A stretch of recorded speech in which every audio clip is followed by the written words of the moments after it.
We kick off with Yeah, you. brilliant. Beth, how did it feel walking back in last night? And after the last few days, I bet you feel a little bit like you're walking on air, don't you?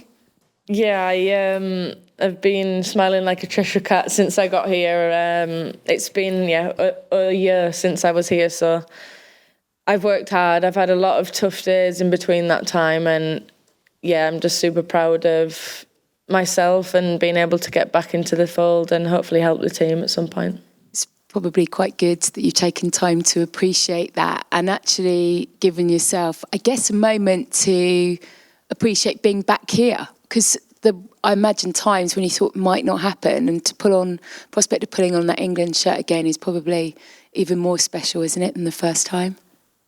I mean, you never take it for granted, but days watching, that World Cup and not being able to go with the team and help them out, it was tough. It was a tough watch. I wanted to be there. I wanted to kick and tackle and do every ball with them, but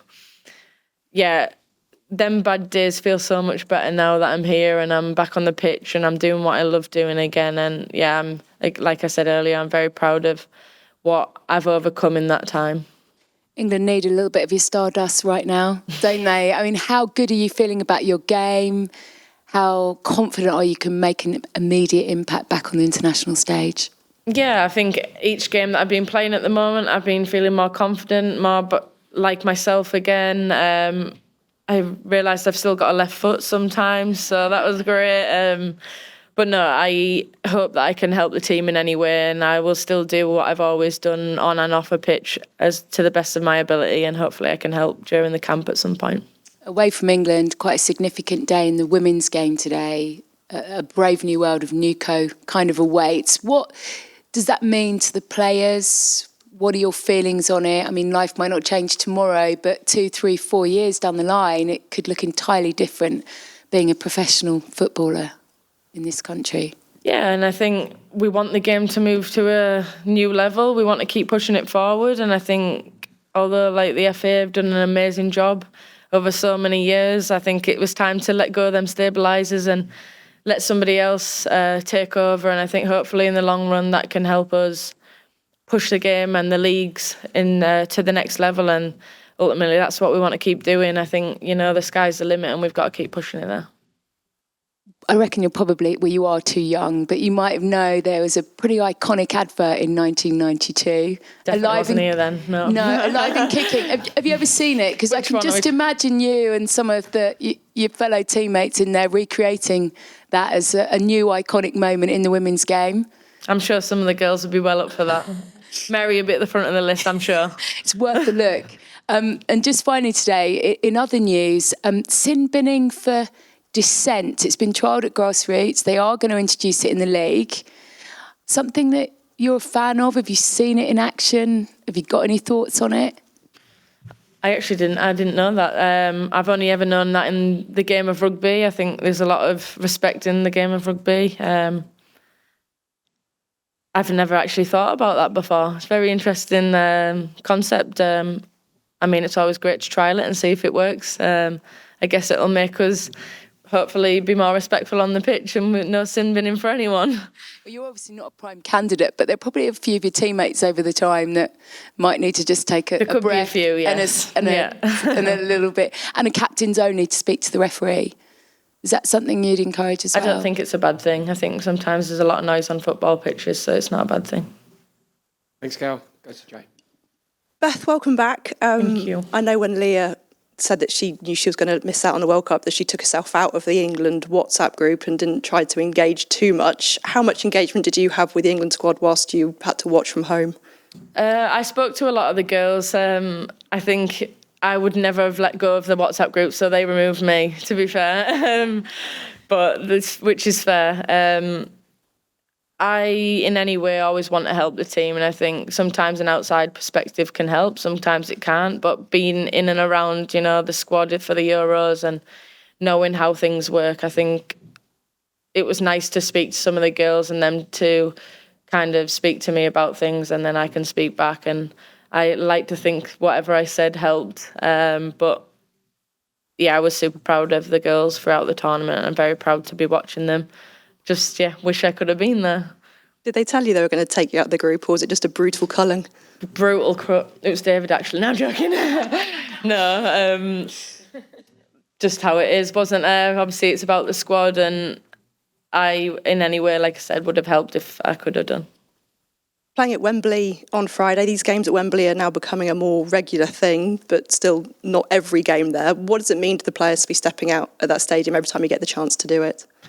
I mean, we love playing there. The fans have been incredible every time we've played there. It's the home of England. It's where you want to be playing every game. So what a better place to do it at Wembley in front of a big crowd again. I know there's 75,000 tickets sold, and hopefully we can keep pushing it and getting plenty of people there and try and sell out again. But yeah, I know the girls, we love playing there as a team, and it's always a proud moment for us to walk out there. The last 2 times you've played at Wembley, trophies have been up for grabs. Arguably, is qualifying for the Olympics up there? Does it feel like almost a trophy is on the line this time? I mean, yeah, it's an important prospect, and it's a big game. And again, control what we can control, we will. Ultimately, we have to win the next 2 games to give ourselves a chance to try and go to that Olympics. But as cliche as it is, it's one game at a time, and we've got to focus on the game against the Netherlands this Friday and hopefully get the win. In terms of the Dutch, a team England knows well, how well matched are these 2 sides at the moment? I mean, I think they're both very clever footballing teams. I think, it's going to be a very good game, especially for the neutral watching. But I think every game we play against them is always exciting. There's normally quite a few goals, so hopefully more on our end. But it's going to be a great game, and I'm excited to hopefully be a part of it. And final one from me today, Mary Earps was named BBC Women's Footballer of the Year. I think she's probably running out of shelf space and amount of trophies she's collecting at the moment, but it's something a lot of players have been asked over the last year, but just how good is she on the pitch and how great is she to have in the dressing room off the pitch as well? Yeah, Mary's an incredible footballer and human being, and I ran up to her this morning, I said I dusted that trophy down for her to give her it and hand it over, and I wasn't best happy about handing that one over because it's quite a nice trophy, to be fair, but it's everything that she deserves. She's been a leader on and off the pitch. She's, smashed the game for goalkeepers and smashed it to a new level. And yeah, it's the least that Mary deserves. I'm super proud that she got awarded with that today. Thanks, Beth. Thanks, Joe. Go to Tom. So, hi, Beth. Nice to see you, and great to see you back. Can I just ask you about the Olympics, which is obviously what's on the line at the moment? For you personally, you've spoken before about how gutted you were to miss out on Tokyo. So, I was wondering how much of an extra drive you've got for this one. If a team can get there, and if you can get there, what would that mean to you? I mean, I was devastated not to go to the last one. Just fell short, and an Olympics is an Olympics. It's another tournament you want to be playing in, and I think as a team, myself, I've got a lot of motivation just to be on a football pitch at the moment and try and do what I can do. But I know the girls are desperate to, qualify for it, and we are more hungry than ever. We're not in the perfect position, but still we stand a very good chance of being able to do so, and we've got to play a good game to get there. But yeah, ultimately, an Olympics is a pretty amazing tournament you want to go to. Sure, yeah. And just going back to the summer, I'm wondering how was there a moment during the World Cup that was particularly more difficult? Was there a hardest moment to watch on from afar? I think the final was a pretty tough watch. I think, throughout the tournament, me and Leah were sat and watched the games. We were still very emotionally and physically connected, watching every game. Penalties are not my favourite thing to watch either. I don't think they are anyone's, but I felt for the girls after the game. I was devastated for them when obviously we fell short in the final, and I know how that feels to fall just short in a competition such as the World Cup, being in the semi-finals in 2019. So I knew how much, getting that little bit extra, that bit further and just falling short, how hard it was and how much they've put into trying to get to that moment again. And it was difficult. I know that me and Leah sat and we struggled because, again, we just want to help the team do the best that they can do, and we got that taken away from us from not a nice injury. So it was a tough watch, but again, I was still so proud and very proud to be English and watching them in that tournament. Thank you, Beth. Good luck. Thanks, Tom. We'll just go to Rachel in front of you. Hi, Beth. I asked you at the weekend about your teammates' reaction to your goal and how special that was. What was your Lionesses teammates' reaction to you coming in yesterday? I think they were surprised that I hit it with my left foot so well. They're all so nice. No, the girls have been amazing. It was so nice to come in. I think they were just happy to see my face. The goal was obviously just a nice added bonus just before camp. But yeah, it's just been so nice to just be around the team and see everyone again. And yeah, they were happy to see me, so that's always nice to know. And there's obviously a lot of special memories attached to playing at Wembley that you've had so far. Should you come on the pitch on Friday night, will that just be another very special memory to add to the collection? Very much so. Yeah, I think last time I got a chance to play there, yeah, my mum was still here, so that was difficult for me to think about sometimes, but it also makes me very proud to try and make her proud as well. So fingers crossed I can get on the pitch and make her proud again. No doubt. Thank you very much. Thank you. Susie. Hey Beth, you talked a little bit about how much of an emotional rollercoaster the last year has been. How are you controlling the emotions of like each milestone you're going through at the moment, of getting back on the pitch, setting up Rousseau's goal, then starting your first game for Arsenal, scoring your first goal back for Arsenal, now going out and putting on a shirt for England again potentially? Like, how do you manage the emotions of all of those different moments? I'd not make eye contact with anyone because Leah Williamson was not happy with me on my first game back. But I think if I'd have made eye contact with any of them people who have, lived and breathed everything that I've been through in this past year, that made me emotional. So yeah, I'm so excited to be on a football pitch. I literally feel like a young kid again, and it's my motivation. That was throughout my full rehab, to just get on the pitch and enjoy doing what I do again. And I think ultimately I just feel very lucky that I've been able to get the chance to do that again, and I focus my energy into doing that and doing the right things when I get on there. Pretty special that your first game back is against Viv as well. I mean, that must be Viv? both Who's that? exciting and but nice as well. Yeah, I think it's a nice moment for both of us. I think it's, again, and we keep saying it's a hard journey, who does the ACLs at the same time. But we've seen the good and bad days from each other. We've been there to get each other to this point, so it's really nice that we can both hopefully get the chance to get on the pitch at the same time at some point. Awesome, thank you. Thank you. Susie, we'll take two more. One from Jamie, and then we'll go to Molly. Hi, Beth.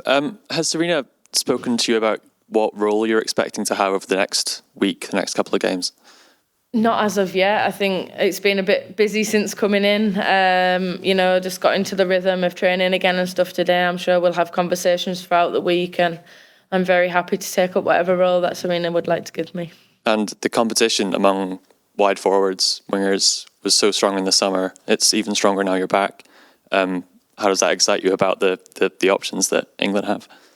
I mean, it's amazing the amount of talented players that we have in the squad, and I think the competition is, it's very high at the moment. I think that's very good for all of us. We're pushing each other. I want to try and play again, and so does every other player. So I think if ultimately we're competing for very few positions, but it's only making us better. And I think training today was probably coming straight into it. You can see straight away how much each person wants each to do well, but also you also want to be on that pitch representing England. So it can only make us better as a team and keep pushing us forward. So fingers crossed we can keep competing and keep pushing each other. Thanks, Jamie. We'll go to Molly at the front. Thank you. Hey Beth, great to see you back. Thank you. Kind of building on what Susie was saying about that, like almost emotional resilience that you've developed over this period. I guess how much does that bring to you, both as a person and as a player? Now you're back in this environment, because I guess all of those things that you've been through kind of change you in a way. Yeah, I think if growing up, I think a lot of my family members said I was quite a cafe-hearted person, and I would say I was mentally quite weak growing up. I think nothing in life is ideal, but I'd like to think the things I've dealt with have made me a stronger and better person, and whether that be as a teammate, as a partner, as a sister, as a new dog mum. But yeah, I'm proud of my journey, and I'm very proud and happy to have had the support around me that I've had during this time, and I feel very lucky and blessed to have had that. And I think I've underestimated how amazing people have got me through that time, not just me, so it's credit to them people around me too. Thank you. Thanks so much, Beth. Thank you.